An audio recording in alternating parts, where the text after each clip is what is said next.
dans le Seigneur, je vous salue encore dans le nom puissant et merveilleux de notre Seigneur Jésus-Christ. Que la grâce et la paix de notre Seigneur puissent régner dans votre maison, partout là où vous vous trouvez. Nous prions que la clôture de cette année puisse déverser des bénédictions dans votre vie. Vous qui êtes en train de suivre constamment cette série que nous avons commencée sur les enseignements de notre foi chrétienne, nous prions que l'Éternel puisse vous rencontrer partout où vous êtes, que l'Éternel puisse vous bénir, que l'Éternel puisse encore ajouter une autre dimension dans votre vie, que l'Éternel puisse vous visiter dans toutes vos situations, que l'Éternel puisse faire des miracles au milieu de vous, que l'Éternel puisse vous rencontrer et faire encore une fois que vous puissiez jouir de toutes les grandes bénédictions. Pour toi qui me suis en ces moments, partout là où tu te trouves, quels que soient les problèmes qui caractérisent ta vie, j'ai l'assurance et j'ai la foi que c'est Dieu que nous servons. Notre Seigneur Jésus-Christ apportera la solution à ton problème, apportera la solution à ton inquiétude et te donnera une joie extrême, une joie incomparable, une joie sans limite qui continuera jusqu'au début de l'année prochaine afin que sa grâce puisse abonder. Que Dieu puisse être béni dans ta vie et que l'Éternel puisse te rencontrer. Et je prie pour toutes les nations du monde comme nous avons l'habitude de le faire avec Sabrina, quels que soient les continents dans lesquels tu te trouves, quels que soient les pays où tu te trouves, quelle que soit la famille dans laquelle tu es né, que l'Éternel Tout-Puissant puisse te rencontrer et te donner la joie de pouvoir les connaître et d'avoir une vie transformée au travers de notre Seigneur Jésus-Christ. Nous avons ainsi prié avec des actions de grâce et nous disons un grand Amen. Je suis extrêmement excité, après avoir brièvement brossé la notion de la foi chrétienne, d'ajouter ce sujet capital pour la vie chrétienne, à savoir la prière chrétienne. Après la chute de l'homme et l'entrée du péché dans l'humanité, le besoin et le désir de renouer avec Dieu naquit dans les cœurs d'un homme. Nous lisons dans Genèse 4, le verset 26, la Bible dit « Seth eut aussi un fils et il l'appela du nom d'Enoch. » C'est alors que l'on commença à invoquer le nom de l'Éternel. C'est la première référence à la notion de la prière chrétienne. Je prie qu'aujourd'hui, toi qui me suis en ces moments, mon frère, ma soeur, que tu deviennes aussi les premiers dans ta famille à faire usage de la prière chrétienne. La prière est avant tout un besoin humain de renouer avec une communion divine brisée, avec les créateurs, notre Père, les dieux de notre Seigneur Jésus-Christ.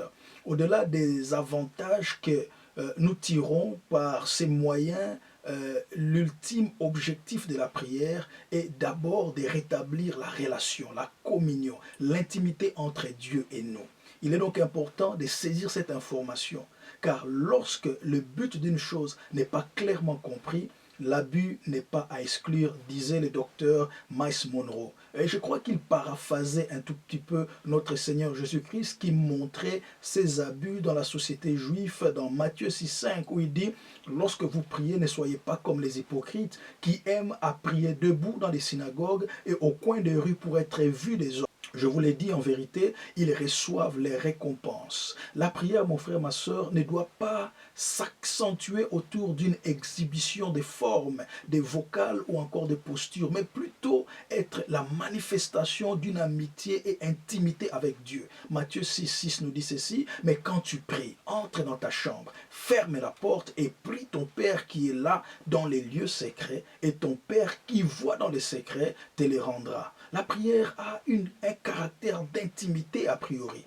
Elle commence en soi et elle nous forme, nous transforme et nous façonne à la ressemblance de Dieu. L'archevêque Benson Idahosa disait « La prière est le môle de transformation du naturel au surnaturel, de l'humain au divin, de l'ordinaire à l'extraordinaire. » Et cela s'avère exact. Lorsque on lit Jacques 5, 17, la Bible nous dit « Élie était un homme de la même nature que nous, il pria avec insistance pour qu'il ne plût point et il ne tomba point de plus sur la terre pendant 3 ans et 6 mois. » Mon frère, ma soeur, Gospel for All vise à faire de toi l'élite de ta société, de ta famille, de ta nation, de ton continent. Alléluia. Et cette brève introduction vise à nous rappeler de l'urgence de la prière dans notre monde. Car aujourd'hui, il y a plus d'incrédulité et de doute face à la notion de la prière. 2 Timothée 3, 1. Sache que dans les derniers jours, il y aura des temps difficiles.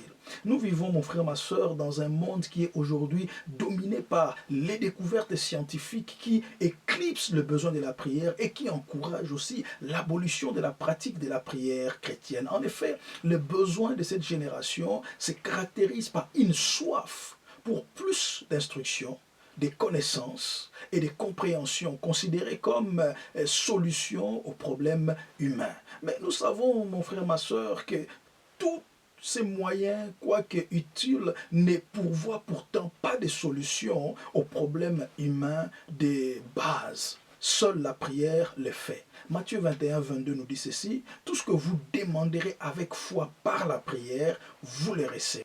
La prière chrétienne peut tout et agir sur tout et dans tout et au.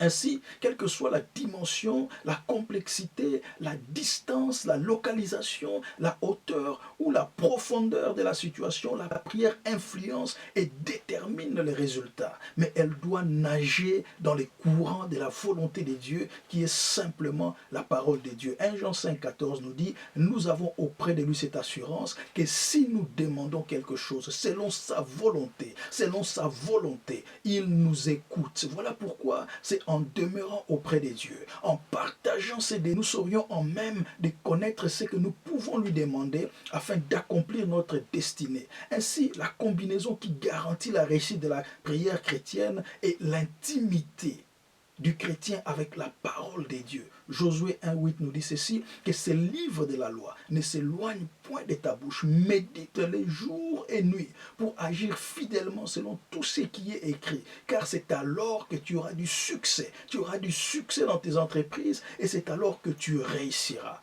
Non seulement la parole de Dieu donne à la prière son effectivité, mais elle détermine aussi la limitation de la prière chrétienne. En effet, tout ce qui va en dehors du sphère de la parole de Dieu ne sera jamais réalisé, mon frère. Et deux écritures appuient ces principes. Matthieu 6, 10 dit ceci: que ton règne vienne, que ta volonté soit faite sur la terre comme au ciel. Et Jésus nous a montré la praticabilité de ces principes dans Matthieu 14, le verset 36. Il disait ceci: Abba Père, toutes choses te sont possibles, éloigne de moi cette coupe. Toutefois, non pas ce que je veux, mais ce que tu veux. Nous connaissons la suite. La volonté de Dieu était que Jésus-Christ soit crucifié et qu'il ressuscite afin qu'il fasse de lui notre Seigneur et Sauveur. Gloire à Dieu.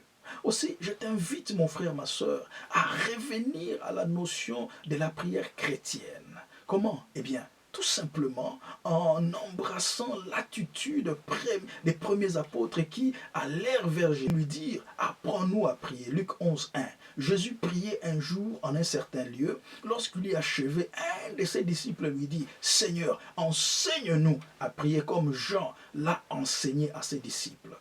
Ce n'est pas pour rien que toute prière chrétienne débute et se conclut avec cette phrase qui est une phrase bien connue de tout le monde: au nom de Jésus-Christ, nous avons prié. Ainsi, à Gospel for All, nous faisons un devoir de te ramener vers l'authenticité de la prière chrétienne et nous croyons que sans instruction biblique, la prière chrétienne est vécue comme un rituel construit sur des étapes élaborées qu'un mode de vie découle d'un désir d'intimité et de communion avec Dieu. L'évêque Hardin Wood, parlant de la prière chrétienne, disait ceci: la prière est celle qui commence dans les cœurs des dieux et Dieu nous la donne comme un désir qui remonte vers Dieu et Dieu nous répond par des bénédictions. La prière chrétienne active l'action du Saint-Esprit, Romains 8, 26. De même aussi l'Esprit nous aide dans nos faiblesses car nous ne savons pas ce qu'il nous convient de demander dans nos prières, mais l'Esprit lui-même